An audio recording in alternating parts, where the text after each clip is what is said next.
नेपाल के अंदर बलेन शाह जो है कुछ ज़्यादा ही उछल रहा है। दोबारा से वैसी प्रकार की स्टेटमेंट्स देने लग गया है जो पहले भी उससे उम्मीद थी भारत की इंटेलिजेंस एजेंसीज़ को कि आने के बाद ये ऐसी गतिविधियां करेगा। दो चीज़ें समझिए।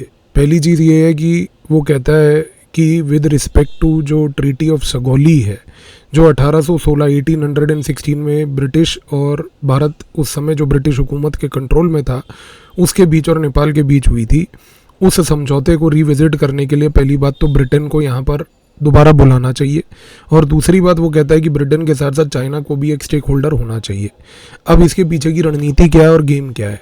गेम ये है कि बेसिकली जो काली रिवर है, काली नदी जो है उत्तराखंड के अंदर, वो नदी ट्रीटी ऑफ सगौली के तहत ब्रिटिश ने 1816 यानी कि 1816 में पहली बात तो भारत और नेपाल के बीच में एक सीमा के तहत डिक्लेयर की थी। ट्रीटी ऑफ सगौली में किसी प्रकार का कोई मैप लगाया नहीं गया था जिसके तहत काली रिवर को डेजिग्नेट किया गया हो ऑफिशियल तरीके से। उस ट्रीटी में केवल बोला गया था कि काली नदी जो है वो एक डिवाइडिंग लाइन पहली बात तो बनेगी। दूसरी बात क्या है कि अब वो नदी को जब उन्होंने इस तरीके से लिख दिया, उस नदी के ओरिजिन के पॉइंट को लेकर एक डिबेट हमेशा से चलता आया है। नेपाल का मानना है कि नदी जो काली है उसका ओरिजिन जो है वो लिम्पियाधुरा में है, लेकिन भारत कहता है कि उसका लिपू लेक पे है। अब लिपू लेक और लिम्पियाधुरा के बीच की जो पूरी ज़मीन की पट्टी है उस पट्टी को लेकर ये सारा विवाद है।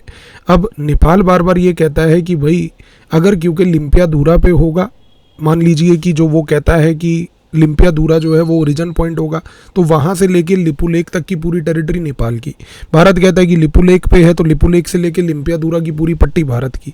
अब ये विवाद को पहली बात तो पिछले लगभग 200 सालों से रिजॉल्व नहीं कर पाई ब्रिटिश भी, क्योंकि उन्होंने केवल थियोरेटिकली काली नदी के बारे में यहाँ पर मेंशन करके छोड़ दिया था।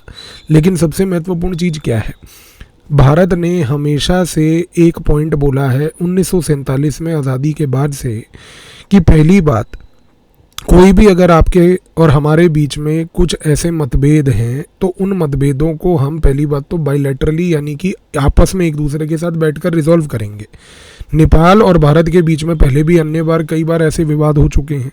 सीमा को लेके विवाद होता है, नेपाल की टेरिटरी जो पाकिस्तान दुरुपयोग करती है भारत के अंदर सबवर्जन करने के लिए, उसको लेकर यहाँ पर विवाद हो चुका है।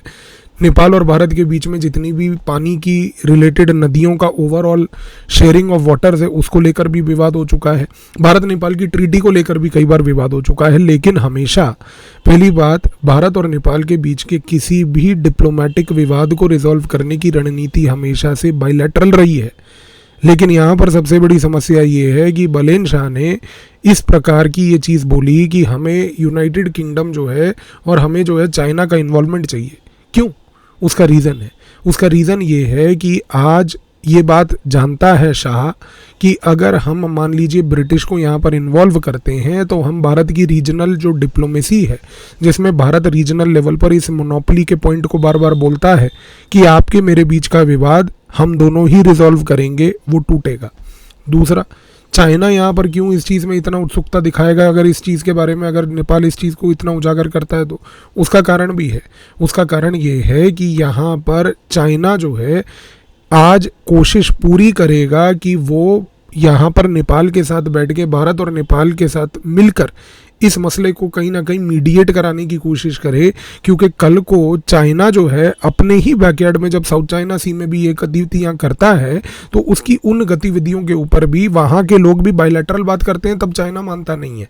क्योंकि वहाँ पर अगर आपने कुछ थोड़ा बहुत अंतर्राष्ट्रीय इतिहास पढ़ा हो तो 2016 की बात 2016 में फिलीपींस जो है उसने चाइना को साउथ चाइना सी के मसले पे इंटरनेशनल कोर्ट में ले चुका था।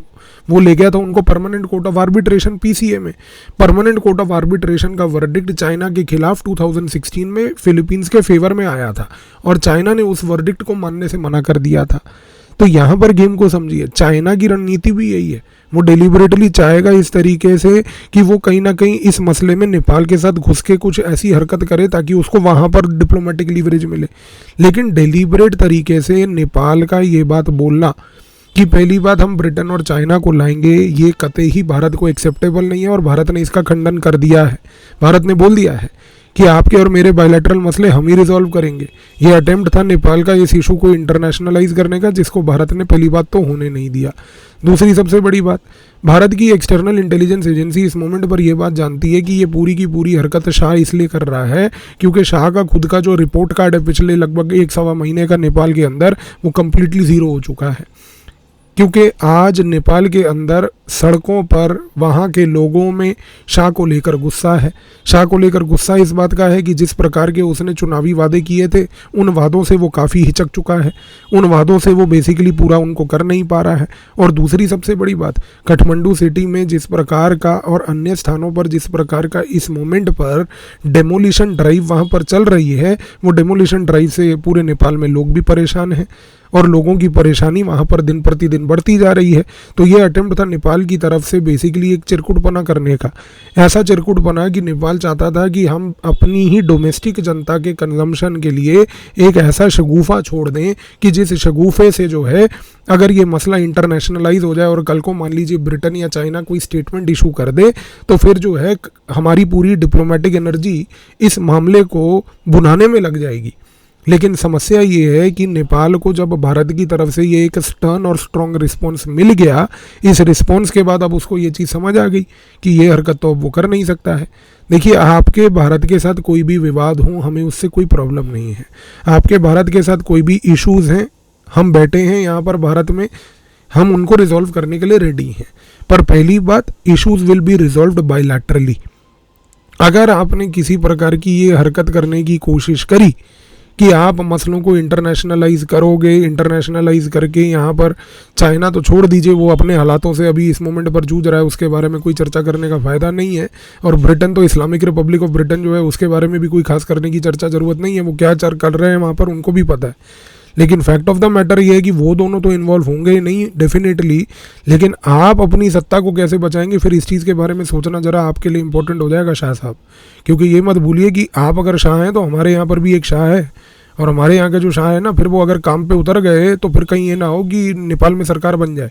तो अपनी सरकार को बचाइए, अपनी नाकामियों को कवर अप करने के लिए इस प्रकार की गतिविधियाँ ना करिए कि इंटरनेशनलाइजेशन करें और यहाँ पर जो भारत की मोनोपोली रीजनल लेवल पर डिप्लोमेसी का टेम्पलेट रहा है उसको टारगेट करने के लिए इंफॉर्मेशन वॉरफेयर करें। आपको अभी एक साधारण तौर पर डिप्लोमेटिक हम लोगों ने एक प्रोटेस्ट जारी कर दिया है, पर गेम यहाँ पर सिर्फ डिप्लोमेटिक प्रोटेस्ट का नहीं है, आपके व्यवहार का भी है। और हमें पता है कि आप डोमेस्टिक कंजम्पशन को अपने जनता को बेसिकली फैलवाने के लिए यहाँ पर इस प्रकार की बातें कर रहे हो।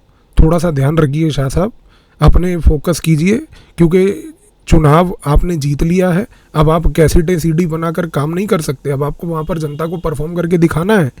तो आप परफॉर्मेंस पे ध्यान दीजिए। डोमेस्टिक नेपाल की जो जनता है, जो बेचारी त्रस्त है, जो नेपाल की जनता ने इतने अरमान और इतनी आस लगा के आपको वहाँ पर चुना है, उनकी समस्याएं एम्प्लॉयमेंट की, उनकी समस्याएं इंफ्रास्ट्रक्चर की, उनके ऊपर ज़्यादा फोकस कीजिए। और भारत से किस प्रकार से आप इंगेज करके वो समस्याओं का हल निकाल सकते हैं, उन पे फोकस कीजिए।